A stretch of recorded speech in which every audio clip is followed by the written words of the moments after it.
안녕하세요. 데이터 과학의 기초를 수강하고 있는 동국 MBA 21기 홍정음입니다. 저희 A팀은 견왕 프로님, 김주희 프로님, 임광현 프로님, 윤진 프로님, 그리고 저로 구성되어 있습니다. 목차는 첫 번째로 PC 주성분 분석입니다. 주성분 분석은 저와 윤진 프로님께서 맡아주셨습니다. 두 번째로 다중회귀 분석입니다. 김주희 프로님께서 맡아주셨습니다. 세 번째로 K니어 네이버입니다. 임광현 프로님께서 맡아주셨습니다. 네 번째로 라이브 베이즈입니다. 견왕 프로님께서 맡아주셨습니다. PCA 부분을 맡게 된 동국 MB 21기 홍정음이라고 합니다. 어, 정욱 교수님께서 준 문제를 풀어보도록 하겠습니다. 첫 번째로 패키지를 설치해야 됩니다. 팩토 엑스트라라는 이제 값을 써서 패키지를 설치하고 라이브러리 함수를 사용해서 패키지를 로드할 겁니다. 데카트론이라는 데이터셋을 로드해서 데카트론 2를 DC로 정의하였습니다. 그리고 데이터 차원 확인을 하면서 행과 열이 객체가 27개, 변수가 13개인 것을 확인하였습니다. 그리고 첫 번째 문제로는 이제 랭커 컴피티션이라는 변수를 삭제하는 건데, 그래서 11번, DC 11번을 이제 변수를 삭제하였고, 두 번째 포인트라는 변수를 종속변수로 사용해서 각각 독립변수 x와 종속변수 y셋을 만들었습니다. 그래서 데이터 객체를 이제 행과 열로 데이터를 인덱싱하였고, 객체와 변수명으로 데이터를 인덱싱하였습니다. 그 일렬의 모든 값을 알려주는 함수를 사용하였고, 일렬을 제한 모든 값을 알려줘 이렇게 해봤습니다. 세 번째로 독립변수 셋을 사용하여 주성분 분석을 수행하고 구성 요소의 중요도를 확인하는 Q3를 풀어보도록 하겠습니다. PC를 실행하는 함수 프리컴프를 사용하였고, 값을 돌려보았을 때, 이런 식으로 주성분 객체들이 나왔는데, 이제 PCA를 주성분 해석하자면, PC1의 표준 편차가 1.936이고, PC2가 1.310입니다. Proportion of Variance 분산의 비율이 0.375이고, 누적 분산의 비율도 0.375입니다. PC2는 표준 편차가 1.3210이고 분산의 비율은 0.1745입니다. 누적 분산의 비율은 0.5495입니다. PCA는 수학적으로 분산이 가장 큰 방향으로의 회전 행렬을 찾는 것이기 때문에 고유값을 분해하는 것입니다. 따라서 PCA는 자료의 선형 변화, 그냥 재표현일 뿐이고, 이런 PCA 목적은 결국엔 차원 축소입니다. 차원 축소는 분석자가 주성분 개수를 선택함으로써 이제 차원 축소가 이루어지는데, 이제 통상적으로 저희가 이제 90%, 80% 이런 식으로 기준을 세우기도 하기 때문에 저는 이번 문제에서는 90%로 세워두고 해보도록 하겠습니다. PC1의 분산의 비율은 0.37%이고 PC1 전체 데이터 변동의 37%를 설명합니다.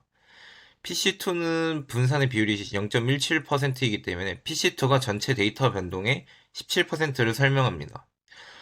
PC1과 PC2를 합쳤을 때 결국 누적 비율은 54.95% 이렇게 0.5495라고 표현되어 있는데, 그러면 원래 변수가 10개일 때 데이터의 100%의 변동을 설명했는데, PC를 해보니 이때는 주성분 6개로 전체 변동의 90.9%, PC6의 이제 누적 비율이 90%가 넘어가기 때문에, 그럼 10차원을 6차원으로 축소해서 분석하는 게 더 용이하지 않을까라는 생각을 했습니다.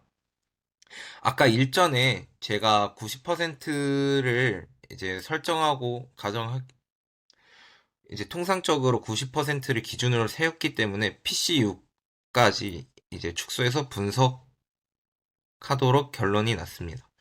그래서 일부 구성 요소를 선택해서 종속 변수를 예측하는 회귀 분석을 수행하고 몇 개의 구성 요소를 선택했는지 설명하시오인데, 일부 구성 요소는 이제 아까 말씀드렸다시피 6가지, 데이터 전체의 90%를 설명하는 PC6까지만 하면 된다고 판단하였고, 90%를 설명하기 때문에 이제 PC7, PC8, PC9, PC10은 선택할 필요가 없다고 생각하였습니다.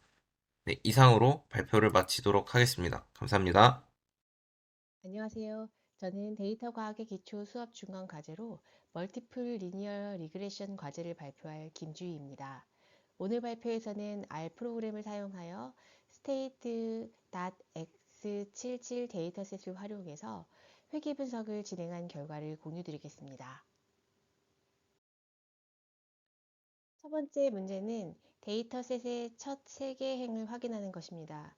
우선 RStudio의 데이터베이스에 포함되어 있는 state.x77 데이터 파일을 불러오는데 이게 이미 내장되어 있어서 헤드 코드로만 불러오기가 가능함을 확인하였습니다. 이 코드를 사용해서 데이터셋의 상위 3개 행을 확인하였습니다.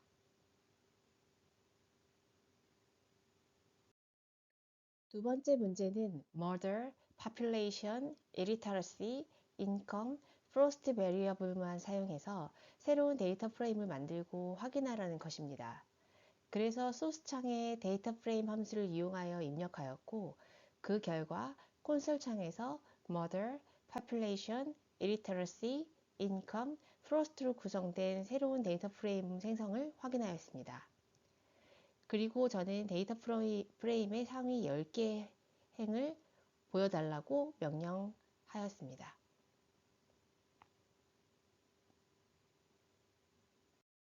세 번째 문제는 멀티플 리그레션을 통해 murder를 디펜던트 베리어블로 하고 나머지 변수를 인디펜던트 베리어블로 사용하는 모델을 만드는 것입니다. 우선 코드는 lm 함수를 사용해서 멀티플 리그레션 모델을 생성하였습니다. murder는 murder를 디펜던트 베리어블로 하고 데이터 프레임의 나머지 모든 베리어블을 인디펜던트 베리어블로 설정하는 코드를 입력하였습니다. 그리고 서머리 함수를 사용하여 요약된 결과값을 얻었습니다. 네 번째 문제는 스텝와이즈 메소드를 사용해서 인디펜던트 베리어블을 선택한 후 선택된 인디펜던트 베리어블로 멀티플 리그레션을 수행하는 작업입니다. 우선 스텝 ARC 함수를 사용하기 위해서 메스 패키지를 설치하였습니다. 스텝와이즈 메소드는 백월드 엘리미네이션을 먼저 하고 포워드 셀렉션을 같이 하는 것으로 코드 입력 시 디렉션을 보스로 하여 입력하였고 최종 결과 모델이 만들어졌습니다. 마지막 문제는 Q3 전체의 베리어블을 사용한 모델과 Q4의 스텝와이즈 메소드 셀렉션으로 만들어진 모델을 비교하는 것입니다. 우선 전체 베리어블을 사용한 결과 중 코에피션트 값을 보면 mother라는 디펜던트 베리어블에 이 리터러시와 population이 의미 있는 결과를 가지는 것으로 확인되었습니다. 보통 0.05를 기준으로 p-value 값이 0.05 이하이면 통계적으로 유의미하다고 해석합니다. 따라서 population은 p-value 값이 0.0173으로 의미 있는 값을 보이며 이 리터러시는 매우 의미 있는 결과값을 보입니다. 스텝와이즈 모델은 의미 없는 베리어블인 인컴과 프로스트를 제외하여 결과값을 도출하였고 population은 통계적으로 의미 있는 값을, 이 리터러시는 매우 의미 있는 값을 나타내었습니다. 다음은 레지듀얼 스탠다드 에러 값을 비교해 보도록 하겠습니다. RSS 값은 풀 모델에서는 2.535, 스텝와이즈 모델에서는 2.481 결과가 나왔습니다. 이 값은 작을수록 좋기 때문에 스텝와이즈 모델이 더 좋은 것으로 확인했습니다. 다음 R스퀘어는 모델의 설명력을 측정할 수 있다고 하였고 0과 1 사이의 값을 가지며 그 값이 높을수록 좋다고 하였습니다. 풀 모델에서는 0.567을 확인하였고 스테바이즈 모델에서도 반올림을 하면 0.567, 그래서 이것은 유사한 값을 확인할 수 있었습니다. 그리고 다음 어저스트 R 스퀘어는 클수록 좋다고 하셨는데 풀 모델은 0.5285, 스테바이즈 모델은 0.5484로 스테바이즈 모델이 더 좋았습니다. 그리고 p-밸류 값은 스테바이즈 모델이 더 좋았습니다. 결론적으로 두 모델의 R 스퀘어 값과 변수 개수를 비교한 결과 스테바이즈 메소드 실렉션으로 만든 모델이 더 간단하지만 높은 설명력을 유지하는 것을 확인할 수 있었습니다. 이상으로 발표를 마치겠습니다. 감사합니다.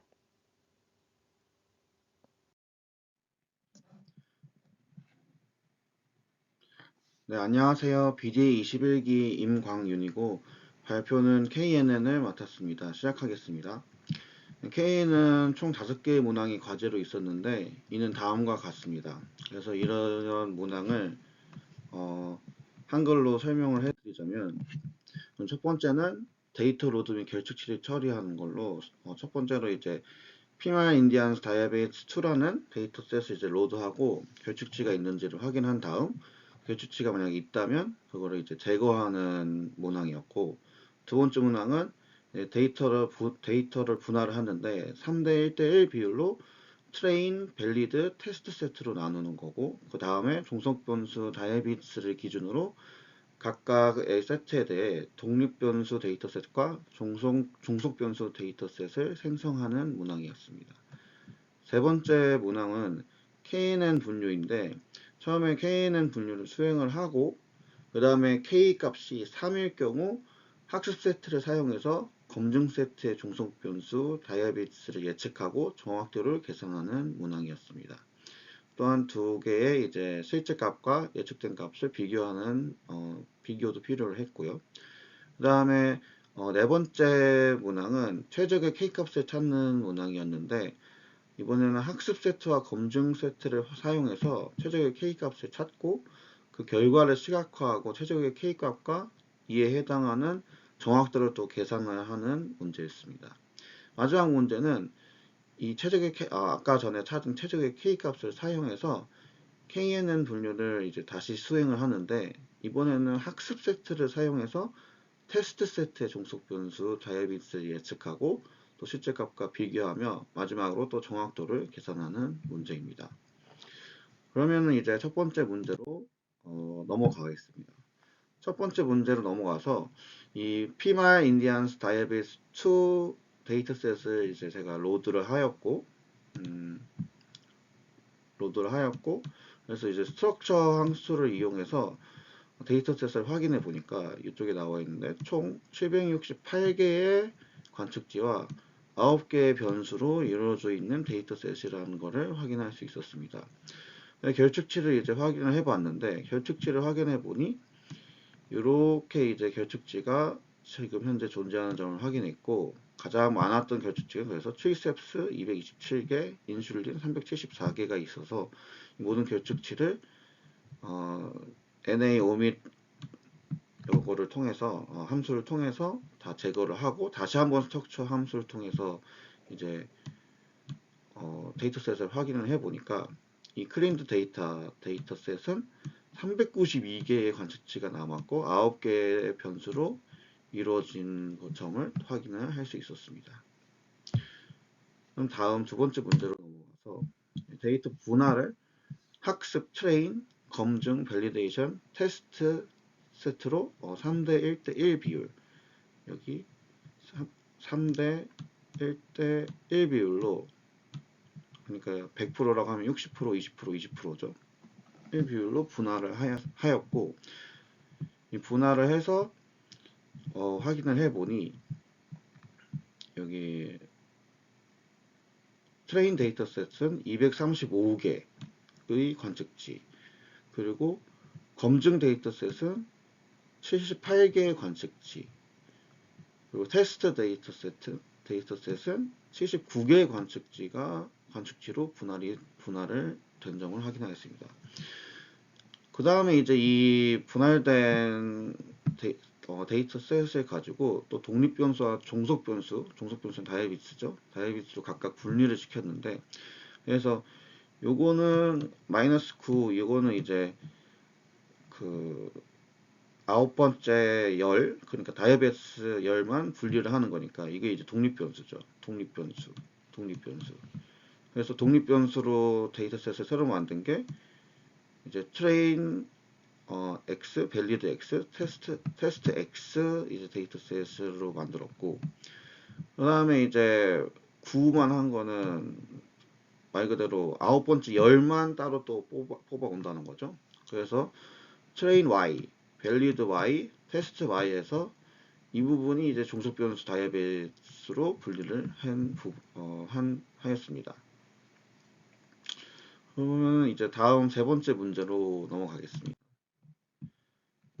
세 번째 문제에서는 검증 세트 대상을 K3로 설정해서 K는 분류를 fnn 함수를 사용해서 이제 수행을 하였는데요. K 값이 그래서 3일 때 학습 세트를 사용해서 검증 세트 종속 변수 다이비스를 이제 예측을 해 보았습니다. 예측을 해서 정확도를 계산하니까 K는 3일 때 검증 세트의 정확도가 0.6153846, 그러니까 한 61.54% 정도가 된다는 결과를 얻었고요. 여기 그래서 이게 여기 실제와 이제 예측값을 한번 비교를 해봤는데 78개 전부를 다 할 수 없었기 때문에 일부만 뽑아왔는데, 첫 번째부터 일단 여긴 틀렸죠. 실제는 포지티브인데 예측은 네거티브로 나오고, 두 번째 맞고, 세 번째 맞고, 네 번째 맞고, 다섯 번째도 또 틀리고, 이런 식으로 쭉 비교를 할 수 있게 나왔습니다. 그리고 그러면 그 다음 문제로 넘어가겠습니다. 네 번째 문제인데요. 네 번째 문제는 그러면 최적의 K값, 가장 정확도가 높은 K값이 뭔지 한번 찾아봐야겠죠. 그래서 캐럿 패키지를 이용해서 10-폴드 교차 검증으로 최적의 K값을 한번 탐색을 해 보았는데요. 그 K값을 탐색을 해봐서 이제 그거를 찾아보니까 K는 11에서 최적의 정확도가 0.7871377이 나오는 점을 확인할 수 있었습니다. K는 여기가 11이고 여기가 0.787 어쩌고저쩌고라는 거죠. 그럼 이제 최적의 K 값도 찾았고, 다음으로 넘어가 보자면 이 최적의 K 값을 사용해서 테스트 세트를 이제 예측을 해봐야 됩니다.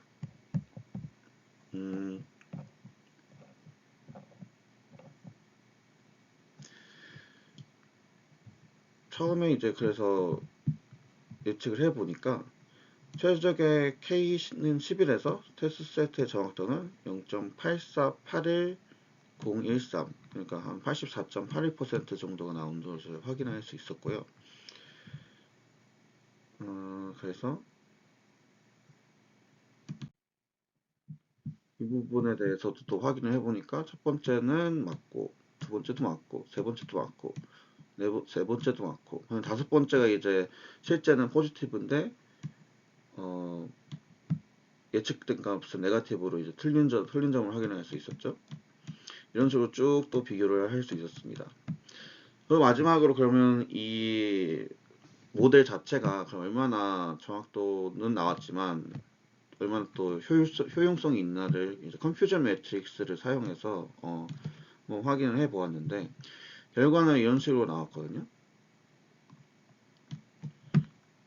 그래서 부적인데 네거티브인 거를 실제로 확인한 게 50건, 긍정인데 실제로 긍정으로 확인된 게 또 17건, 이런 식으로 나와서 이제 민감도인 센시티비티가 0.8929, 89.29% 정도로 나오고, 특이도인 스페시피티가 0.7391, 73.92% 정도로 나와서 이거는 이제 네거티브 클래스를 더 잘 예측을 하고 포지티브 클래스 예측은 좀 약간 낮은 특이도를 보여준다는 것을 확인할 수 있었습니다. 그래서 이 민감도는 그럼 또 어떤 거냐? 민감도 센시티비티는 네거티브 클래스, 그러니까 당뇨병이 아닌 사람의 관측값 중 올바르게 예측한 비율. 그러니까 당뇨병이 아니게 예측했는데 실제로 당뇨병이 아닌 사람들인 거죠. 그렇게 올바르게 예측한 비율이 89.29%라는 겁니다. 그래서 아주 잘 예측을 하고 있고, 근데 이제 특이도는 포지티브 클래스의 관측값 중 올바르게 예측한 비율. 그러니까 당뇨병이라고 예측을 했는데 실제로 당뇨병인 사람을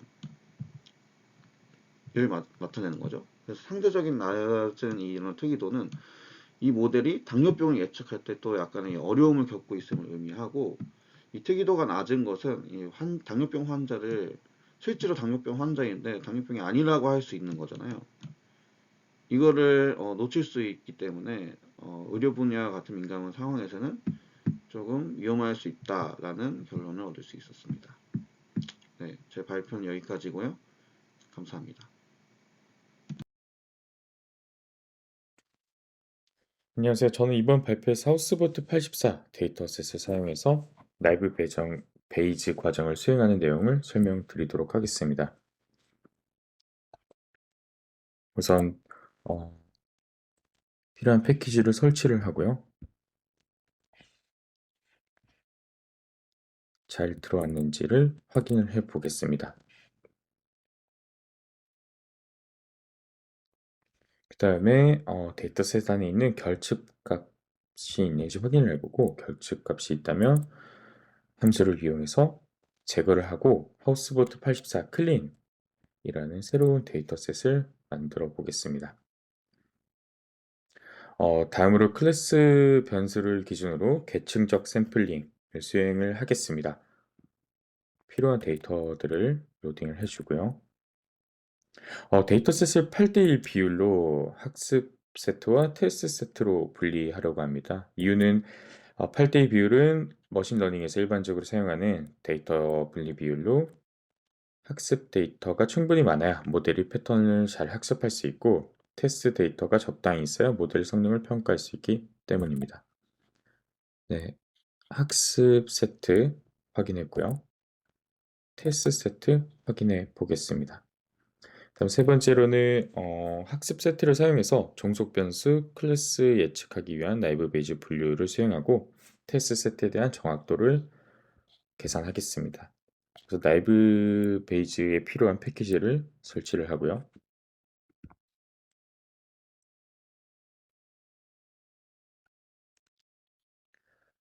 학습 데이터를 사용해서 종속 변수를 클래스를 예측하는 라이브 베이지 모델을 생성하겠습니다.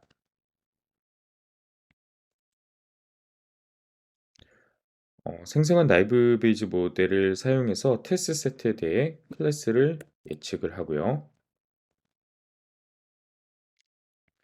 테스트 세트에서 예측값과 실제값을 비교하여 정확도를 계산하겠습니다. 정확도는 86%로 나오네요. 네 번째로 라플라스 스무싱 모델을 적용해서 정확도가 향상되었는지 확인을 해 보겠습니다. 라플라스 스무스를 0.5를 적용해 가지고 라이브 베이지 모델을 생성하겠습니다. 이는 확률값이 0이 되는 문제를 보완하기 위해서 사용됐고요. 이것을 다시 한번 예측을 해 보겠습니다. 예측값이 86%로 변동이 없는 걸로 확인을 했습니다. 이상입니다. 감사합니다.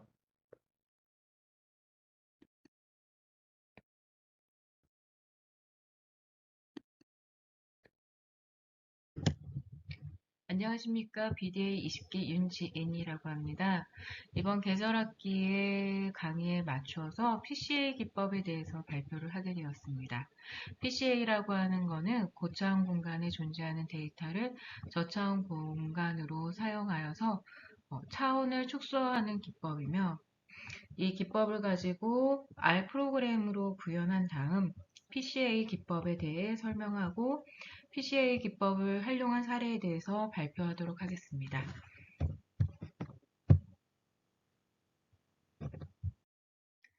지금 보시는 화면에 보시는 내용은 저희가 지금 발표 과제로 1, 2, 3, 4번에 대한 내용에 대해서 저희가 이제 R 프로그램을 통해서 구현한 다음에 그 결과에 대해서 발표하는 내용입니다.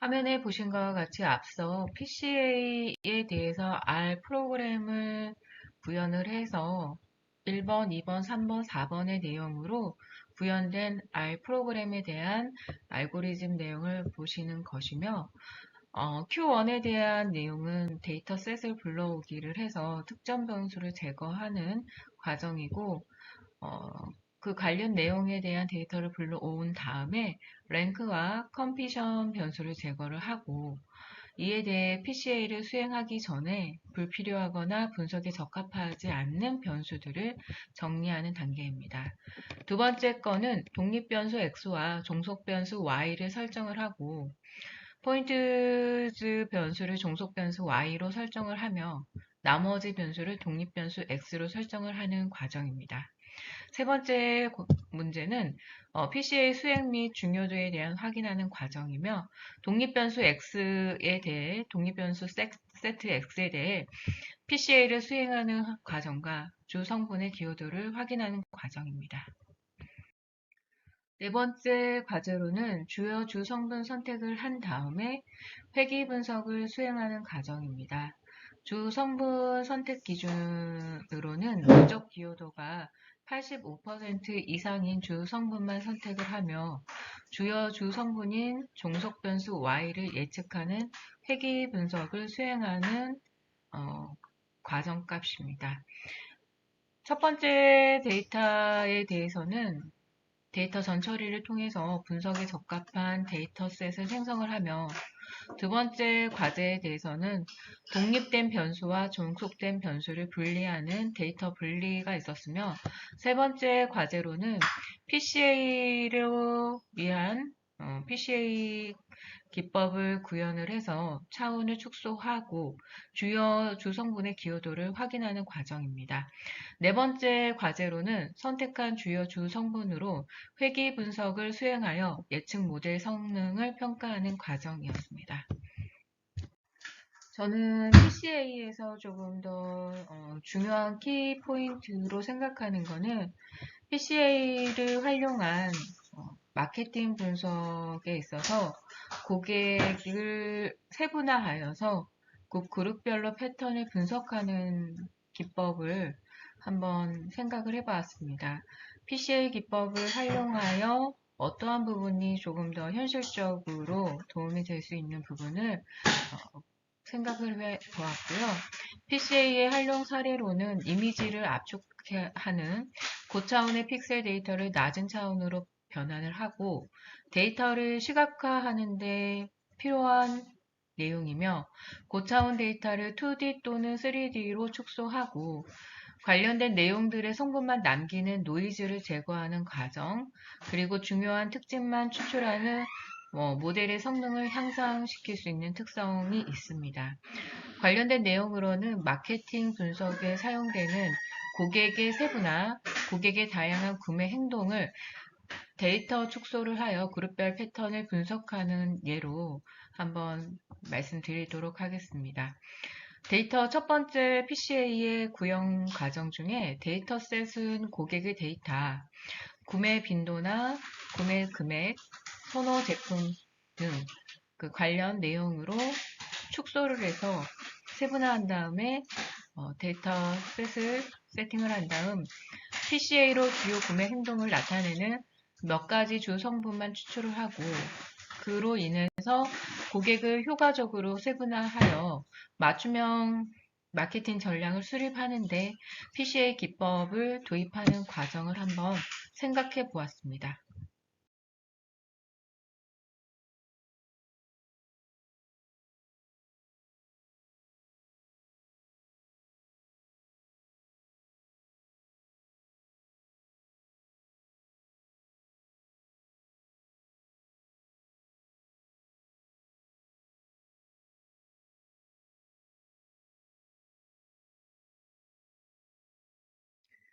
이번 결과에 대한 해석은 앞서 알고리즘을 통해서 데이터셋을 분할을 해서 관련된 내용을 축소한 다음에 세분화한 다음 그 결과에 대한 말씀을 드리고자 합니다.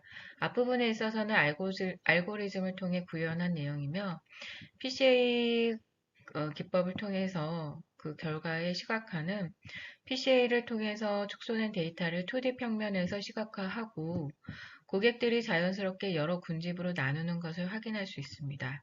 예를 들어서 군집 A, B, C, D로 나누어지고 군집에 대해서 군집 A는 높은 구매 빈도와 큰 구매 금액을 가진 VIP 고객으로 분리했고 맞춤형 고급 제품 추천 및 VIP 혜택을 제공하는 군집 A의 사례이며 군집 B는 낮은 구매 빈도와 적은 구매 금액을 가진 저활성 고객이며 할인 쿠폰 발송 및 리마케팅 전략 적용을 하는 군집의 B 집단입니다. 군집 C는 신규 고객을 유치하면서 구매 이력이 적은 그룹에 대해서 분리되었고 초기 구매 유도를 위한 웰컴 프로모션에 제공을 하는 과정이며 군집 D는 반품 횟수가 많고 방문 빈도가 낮은 문제 고객을 이제 D군으로 적용을 한 사례입니다. 이렇게 수많은 과정의 고객들을 세분화하여 만들어서 분리해 둔 그 과정을 말씀드릴 수가 있습니다.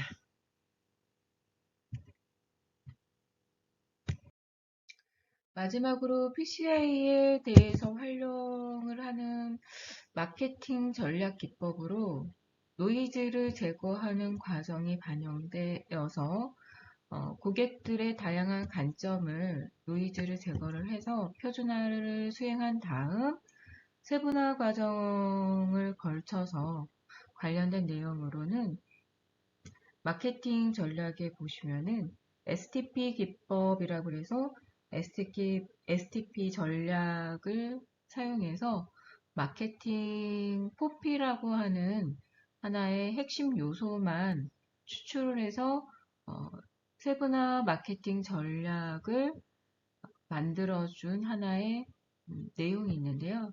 저는 그 부분을 PCA와 비슷한 개념을 가지고 하나의 마케팅 전략의 개념을 형성해 둔 자료인 듯 합니다.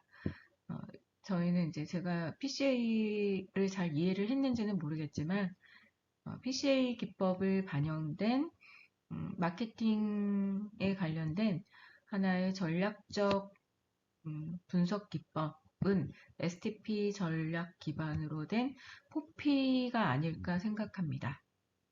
여기까지 해서 PCA 기법에 대해 발표를 마치도록 하겠습니다. 감사합니다.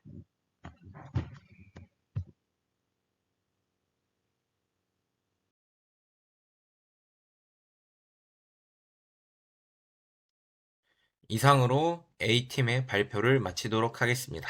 감사합니다.